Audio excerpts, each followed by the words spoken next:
Chers internautes, téléspectateurs, téléspectatrices, bonjour ou bonsoir, dépendamment de l'heure où vous êtes branchés à votre émission de prédilection, Souviens-toi.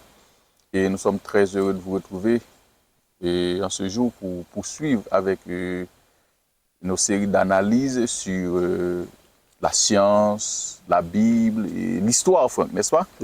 Oui, Mackinson, bonjour ou bonsoir à nos chers internautes. C'est avec le même plaisir que nous entrons encore aujourd'hui chez vous pour vous apporter votre émission.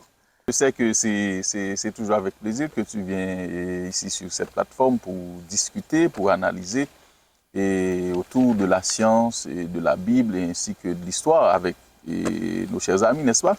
Bon, ce que nous essayons de faire depuis au début, c'est trouver qu'est-ce que la science, qu'est-ce que l'histoire, la philosophie, tout ce que les hommes ont pu élaborer et tous les domaines de connaissances, tout ce qu'ils peuvent nous donner comme renseignement pour nous aider à avoir une meilleure compréhension de ce que nous révèle la parole de Dieu, ce petit livre noir que j'aime beaucoup et qui existe depuis plus de 3000 ans.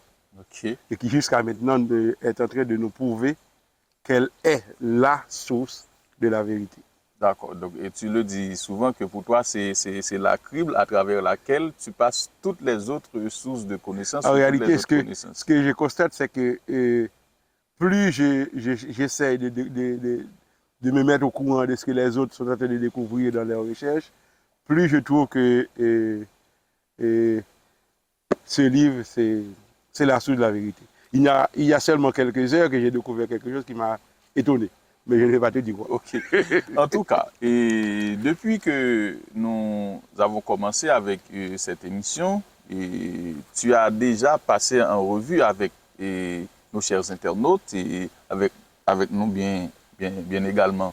Et dans cet espace, tu as déjà exploré 11 chapitres dans le livre de la Genèse, en faisant aussi des extrapolations, des comparaisons, des analogies, et pour montrer des similitudes qui existent entre la science, la Bible, et comment au fait, il n'y a pas de division, comment il n'y a pas, au fait, il n'y a pas je pourrais dire, de division entre la science et la Bible et l'histoire, que ces trois domaines ou que ces trois sources de connaissances peuvent faire route ensemble. Et par exemple, dans la dernière présentation, tu as parlé et tu as retracé pour nous en fait, l'origine de tous les peuples que nous connaissons sur la terre aujourd'hui. Oui. Donc, tu as retracé au fait, l'origine des civilisations. C'est ainsi que tu as c'est l'expression que nous avons utilisée. C'est l'expression que tu avais utilisée. Mais dans cette émission, bien particulièrement, tu as insisté à ce que Dieu n'est pas un Dieu discriminatoire, Dieu n'est pas un Dieu... Il ne fait pas de parti pris. Il ne fait pas de parti pris, Dieu n'est pas un Dieu raciste. Mais cela m'a poussé à aller et à continuer à lire la Bible. Mais je vois, par exemple, dans toutes ces civilisations, dans tous ces peuples, Dieu a choisi l'un d'entre eux. Donc, les Hébreux ou le peuple juif, par exemple. Moi, à mon avis, je me suis dit, il me semble que là, Dieu a un parti pris. Au moins, Dieu a un parti pris. Voilà, il s'est révélé discriminatoire. Ok, je comprends. Je comprends l'observation et je sais déjà quelle est la question que tu veux me poser. Voilà, donc c'est exactement. Je vais te répondre. Je vais te demander donc pourquoi, parmi toutes ces nations, parmi tous ces peuples, Dieu en a choisi un. Okay. Donc c'est les Hébreux, c'est les Juifs et non pas les autres. Je considère que tu me poses une excellente question. Parce que cette question me permet de clarifier un point essentiel. Parce que ça, souvent, j'entends des gens, Bible en main, qui disent Dieu s'est choisi un peuple. Bon, ce n'est pas ce que je vois dans la Bible. Vraiment? Non, non. Ah ben, Et je vais partager avec toi ce que je vois dans la Bible. voilà. Ce que je lis dans ma Bible, c'est que Dieu sait former un peuple. Dieu sait Former former un un peuple, peuple. il n'a pas choisi un peuple. Et je crois que ça fait une différence. OK? Dieu sait former un peuple. Évidemment, il est important de faire l'histoire de ce peuple. Alors, qu'est-ce qui s'est passé? Nous devons nous rappeler le projet de Dieu. Quel est le projet de Dieu? C'est que, puisque Dieu a réalisé la création et qu'il y ait une intervention, une sorte d'irruption dans ce plan qui n'était pas prévu, nous avons dit ce qui n'était pas prévu, c'est-à-dire, il n'avait pas, ce n'était pas un élément qui faisait partie du plan, c'est une contrariété au plan pour laquelle Dieu lui-même a appliqué la solution qu'il avait déjà établie. Et cette solution, c'est que Dieu s'était proposé de mourir pour sauver l'homme. Mourir. Dieu va mourir pour sauver Dieu va l'homme. mourir. C'est un sujet peut-être qu'il faudra aborder dans un autre contexte. Et parce qu'il faudra consacrer toute une émission pour expliquer comment Dieu peut-il mourir. Parce que s'il est Dieu, c'est qu'il est immortel. Donc comment peut-il faire pour mourir?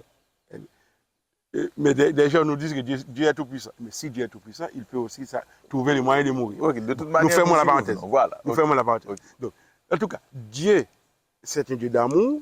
Et s'il est un Dieu d'amour, il ne peut pas programmer d'autres êtres pour l'aimer. Les autres doivent pouvoir choisir est-ce qu'ils veulent aimer Dieu ou non. Eh bien, Dieu a choisi de créer des êtres libres. Et comme il a prévu que l'un d'entre eux allait séduire beaucoup d'autres et les porter à dévier le plan de Dieu, pour ne pas laisser tout le monde mourir et payer des conséquences désastreuses de cette désobéissance que la Bible appelle péché, Dieu a établi un plan que nous appelons le plan de la rédemption ou le plan du salut. Et ce plan, l'élément central de ce plan, c'est que c'est Dieu qui meurt à la place de l'homme. Et c'est Dieu lui-même qui a annoncé le plan en Genèse 3, verset 15. Genèse 3, verset 15. C'est pour cela que lorsque tu m'as posé la question, je t'avais répondu que Genèse 3, verset 15, on pourrait le considérer comme le verset central des 11 chapitres que nous avons étudiés. Je m'en souviens, vraiment. Okay. C'est le verset central. Genèse 3, verset 15, c'est à la fois l'évangile et c'est à la fois une prophétie. Ah, c'est une prophétie. Donc Genèse 3, verset 15, c'est la prophétie et l'évangile qui font corps. Cette prophétie dit que Dieu mettra inimitié entre les deux camps. Donc, c'est pour cela aussi que nous avons insisté que la bonne vision du monde doit impliquer l'idée du conflit. Et dans ce conflit, il y a deux camps, il n'y a pas trois. Donc, il n'y a pas d'individu neutre dans l'histoire. Tu es du côté du bien ou du côté du mal. Évidemment, beaucoup de ceux qui se présentent comme des apôtres du bien, qui parlent au nom du bien, peuvent se retrouver du côté du mal tout en se proclamant apôtres du bien. C'est une possibilité. Donc, Dieu s'est choisi, Dieu de préférence, et s'est proposé d'appliquer ce plan. Dans l'application de ce plan, il a été forcé de recommencer. C'est ce que nous avons appelé le déluge. Le déluge. Oui. Donc, avec le déluge, Dieu a donné à la terre la possibilité de recommencer en détruisant le mal qui ne pouvait plus être supporté sur la terre. Après le déluge, qu'est-ce qui s'est passé? On a eu l'événement que nous avons analysé sous le nom de Tour de Babel. Okay. La Tour de Babel. Et la Tour de Babel a consacré la séparation des peuples en plusieurs langues. Lorsque Dieu avait divisé. Dieu a confondu le langage des hommes. Et à partir de ce moment, les hommes se sont éparpillés sur la terre, ont été obligés de s'éparpiller sur la terre et de se regrouper en fonction de leur langue pour pouvoir, je dirais, arriver à se faire comprendre. Eh bien, parmi toutes, je dirais, les nations, toutes les ethnies, toutes les tribus qui se sont éparpillées un peu partout, Dieu a choisi une personne. Et la Bible ne le dit pas de cette manière, mais j'ai envie de le dire comme ça. Une personne selon le cœur de Dieu. Donc, c'est une personne que Dieu Dieu avait a choisi une personne. Ok, il faut insister sur ce point. Dieu n'a pas choisi un peuple. Dieu a choisi une personne parce que cette personne avait la disposition d'appliquer la parole de Dieu, d'appliquer la volonté de Dieu. Qui était cette personne? Cette personne s'appelle Abraham. En réalité, il s'appelait avant Abraham. Mais c'est le patriarche du peuple juif, donc. Tu comprends. Donc, ce n'est pas le peuple, c'est pas Abraham qui est, je dirais, redevable du peuple juif, c'est le peuple juif qui est redevable d'Abraham. Ok? Donc, Dieu a choisi un homme qui s'appelle Abraham. Et Dieu a dit pourquoi il a choisi Abraham. Il a choisi Abraham parce qu'il est disposé à enseigner à sa maison après lui à obéir à la volonté de Dieu. Okay. Donc, Dieu avait besoin de transmettre son éducation, son évangile, préparer la venue de celui qui devait être le Messie, c'est-à-dire de celui qui devait mourir pour l'humanité. Donc tu veux nous dire que quelqu'un à qui révéler son plan de la rédemption. Quelqu'un à qui révéler exactement son plan, mais pas seulement révéler ce plan, mais à qui confier ce plan pour pouvoir lui-même le transmettre à la postérité. Okay. Et Dieu a trouvé qu'Abraham était disposé à faire ce travail. Donc Dieu a choisi Abraham. Et Abraham était au milieu de gens qui étaient disposés à adorer une source d'eau, un arbre, et adorer tout type d'objets, tout type de divinité inventée par des humains. Alors qu'Abraham lui-même, dans son cœur, il voulait adorer uniquement le Dieu créateur.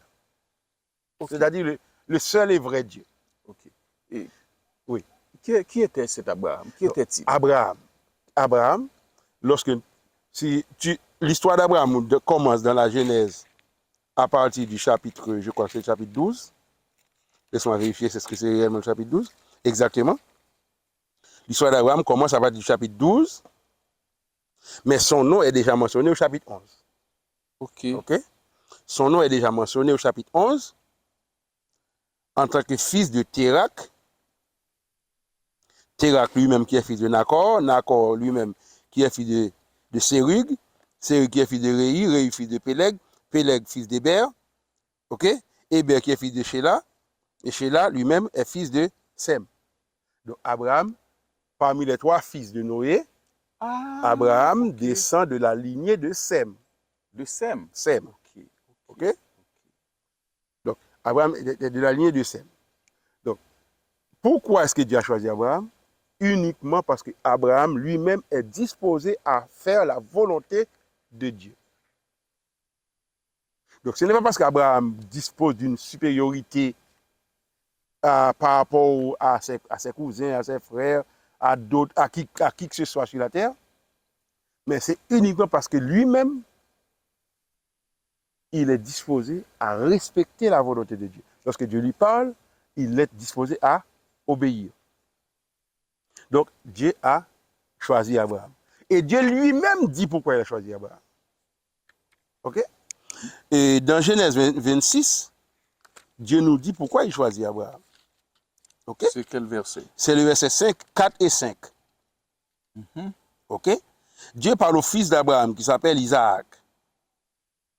Il lui dit, je multiplierai ta postérité comme les étoiles du ciel. Je donnerai à ta postérité toutes ces contrées. Donc, il est en train de dire que toutes ces contrées. Voilà. Et toutes les nations de la terre seront bénies en ta postérité. Maintenant, il dit pourquoi. Notez qu'il dit, toutes les nations de la terre seront bénies à travers la postérité d'Isaac, fils d'Abraham. Donc, tu vois, Dieu n'a rien contre une nation particulière et rien en faveur d'une nation particulière. Donc, Le projet de Dieu, c'est de bénir toutes les nations de la terre. donc tu veux nous dire que le plan de la rédemption, c'est pour tout le monde, ce n'était pas seulement pour le peuple juif? Ce n'est pas un plan pour quelqu'un en particulier. Le texte le plus connu de la Bible, si je prends le risque de dire que c'est le texte le plus connu, parce que même les gens qui n'ont jamais lu la Bible peuvent réciter Jean 3, verset 16. Je peux réciter, car Dieu a non, tant toi, tu aimé connais le la Bible. monde. Je te parle des gens qui ne savent même pas qu'il existe une Bible. Ils sont obligés de citer ce texte. Je crois que le Jean 3, verset 16 est plus connu que le Psaume 23. Eh bien, Jean 3, verset 16 dit, car Dieu a tant aimé le monde. Il n'a pas dit un peuple en particulier. Dieu a tant aimé le monde qu'il a donné son Fils unique, afin que quiconque croit, il n'y a personne qui soit exclu de ce quiconque croit. Donc, Dieu veut bénir toutes les nations de la terre et il choisit un homme en particulier pour le faire. Cet homme, c'est Abraham. Et le verset 5, il explique clairement, parce qu'Abraham a obéi à ma voix et qu'il a observé mes ordres, mes commandements, mes statuts et mes lois.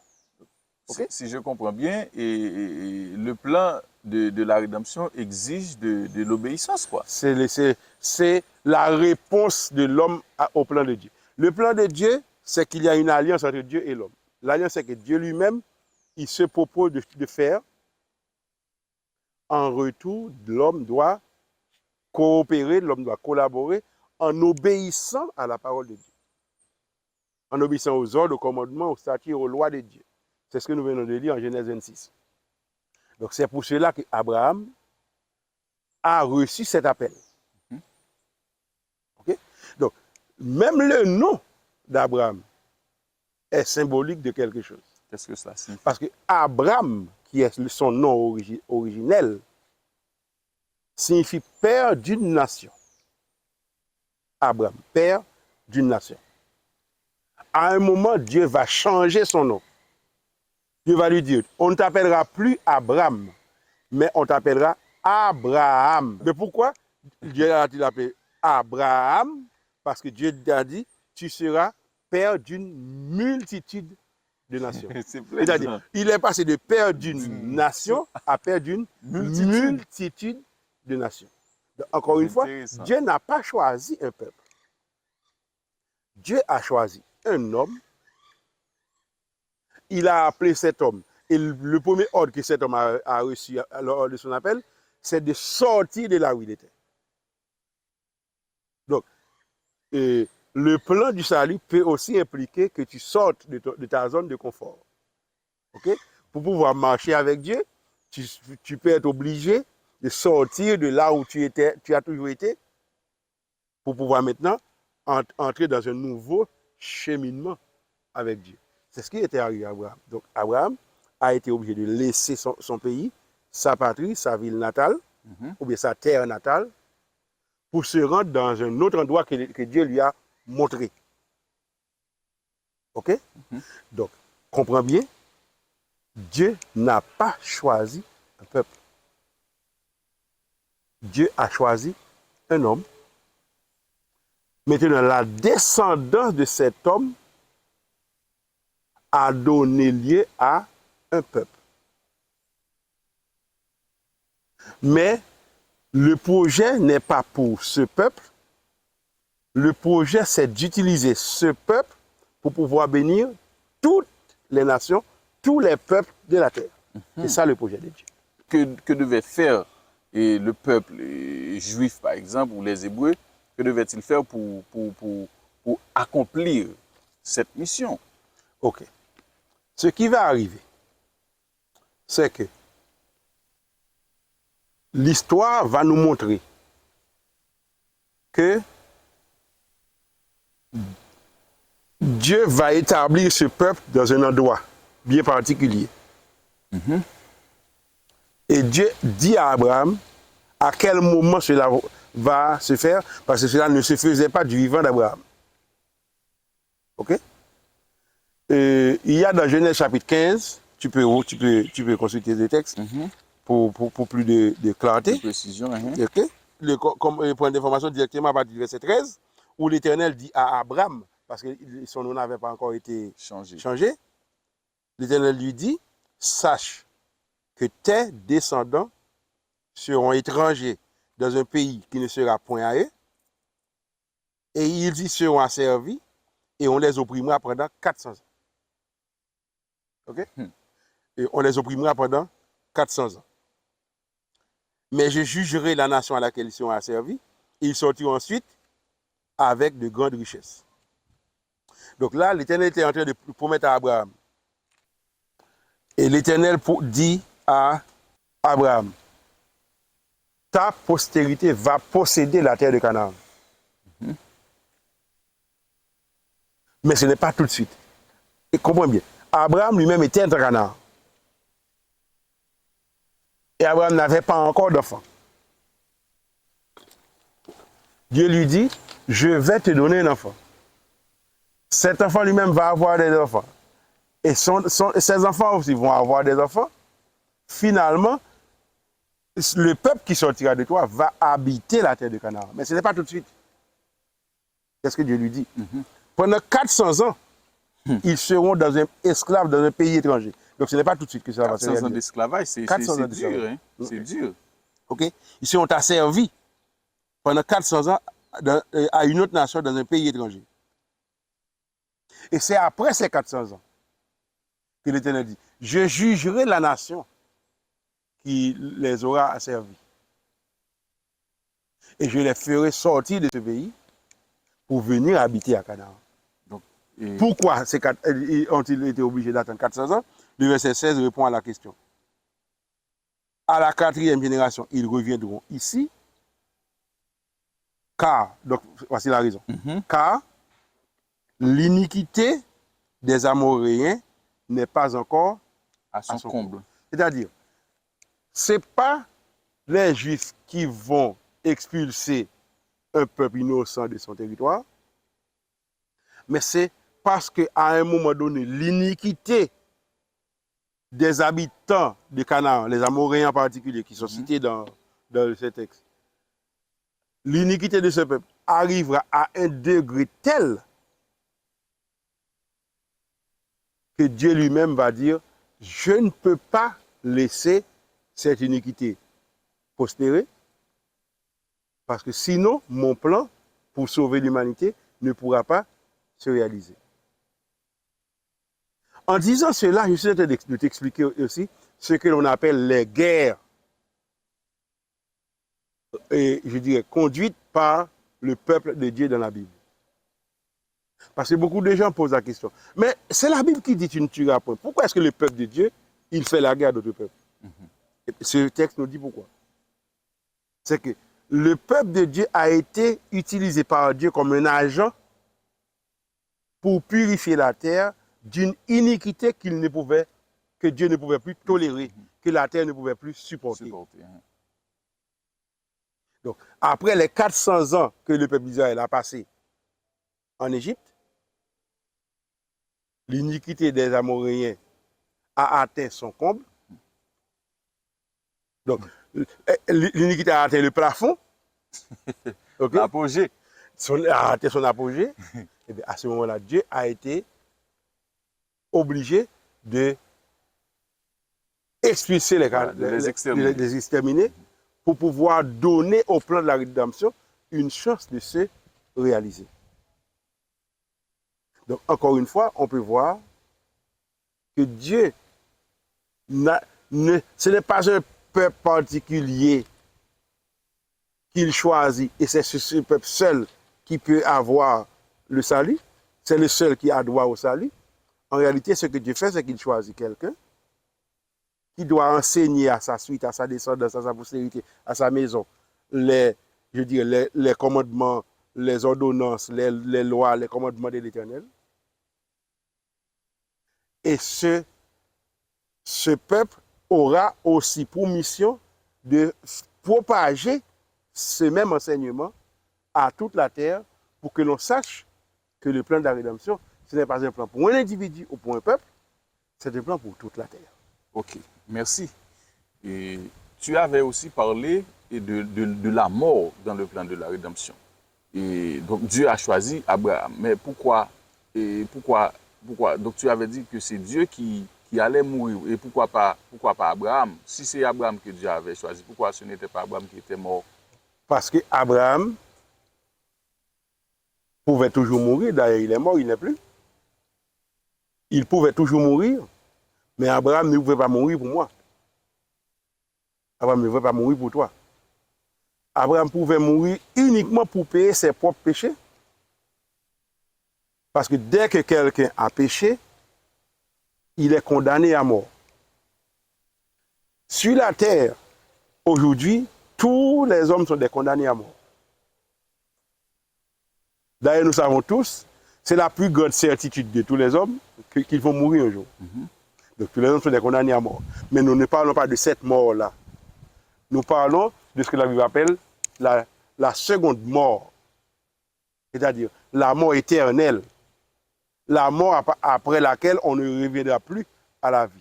Parce qu'aujourd'hui, ce que nous voyons comme la mort, c'est un sommeil.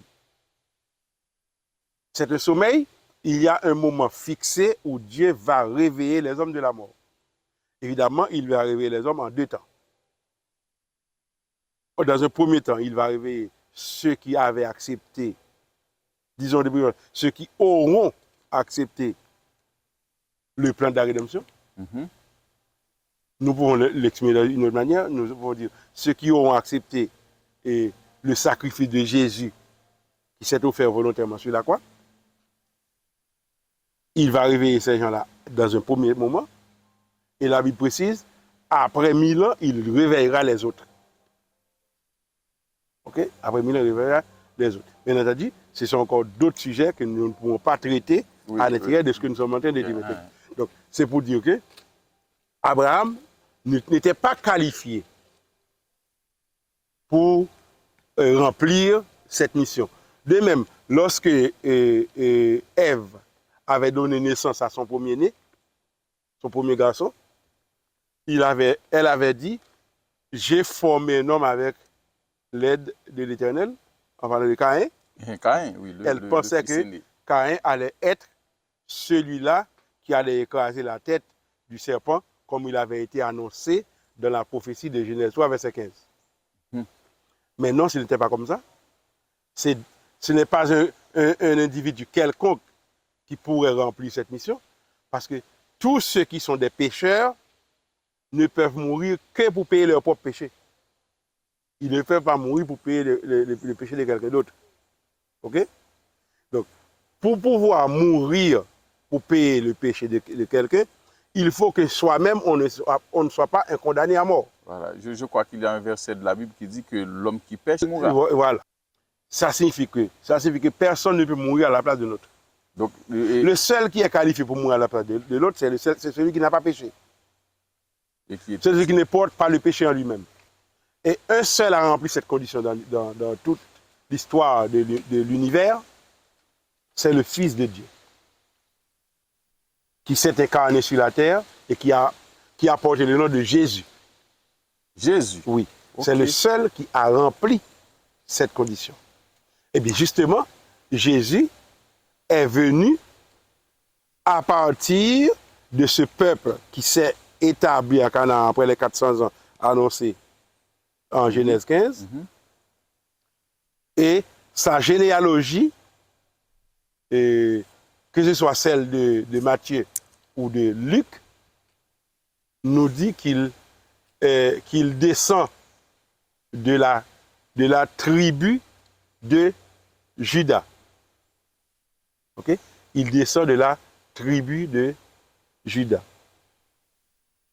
Donc, c'est-à-dire, il est de cette lignée, de la lignée de ce peuple qui est directement issu d'Abraham. Mais dès que nous disions ça, dès que nous signalons ce point, il faut que nous disions autre chose pour que ça soit réellement clair. Dans les études que nous avons faites bien avant le déluge, l'étude sur le déluge, nous avons constaté que la lignée dans la Bible, ce n'est pas une lignée physique. Parce que souvent, le lien de sang empêche les gens de comprendre le sens spirituel de la lignée. OK?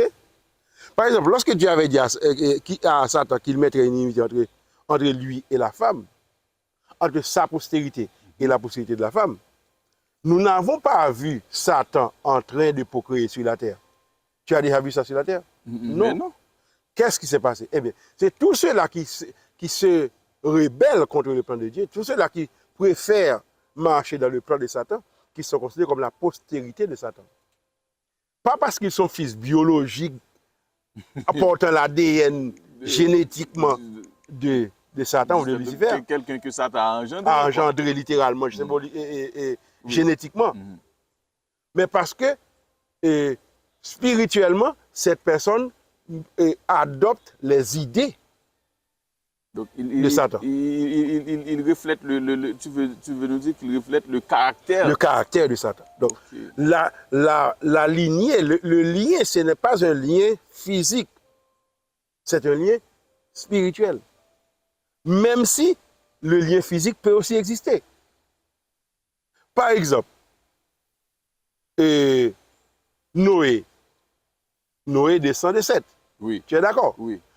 Mais spirituellement aussi, il descend de Seth. Tu vois la différence? Oui. Donc, c'est-à-dire, les deux peuvent se réaliser. Les deux peuvent se réaliser. Mais la priorité, ce n'est pas le lien physique. Et c'est ça qui est très difficile à faire comprendre aux gens.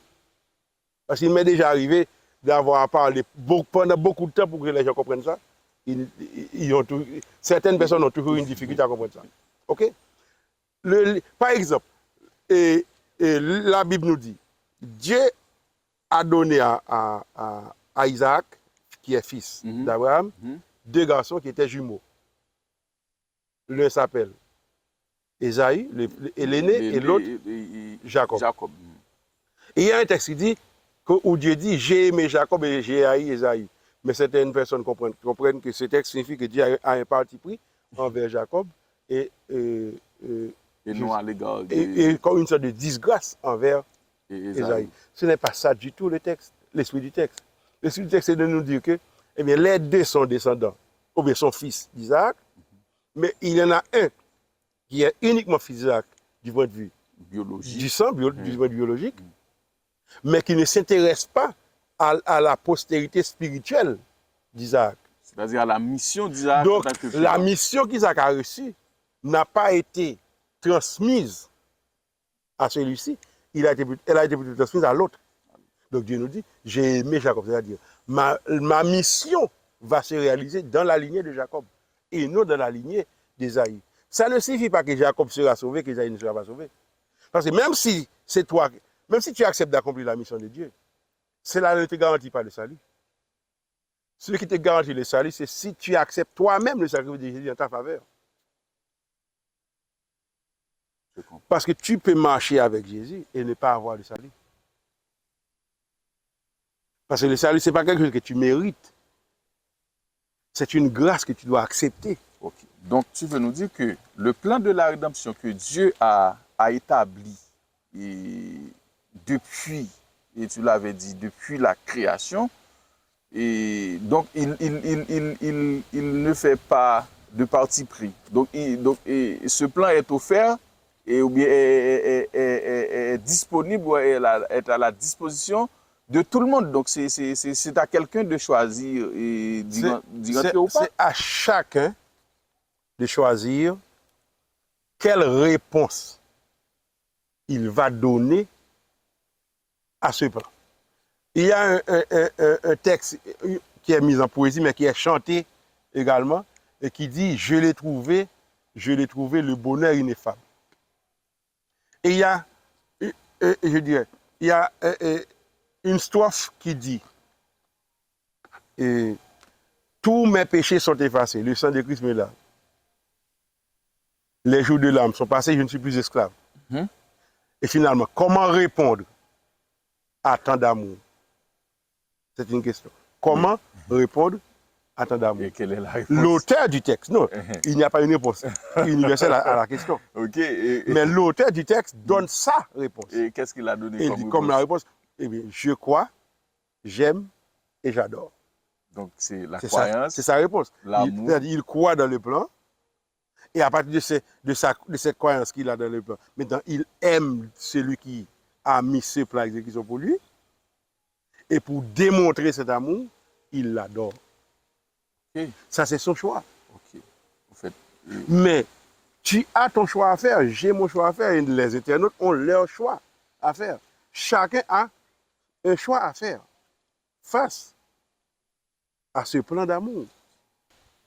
Maintenant, comment répondre à tant d'amour? Voilà. C'est ça la question. voilà, c'est ça que devons-nous faire. C'est ça que devons-nous faire. Oui. Comment répondre à tant d'amour?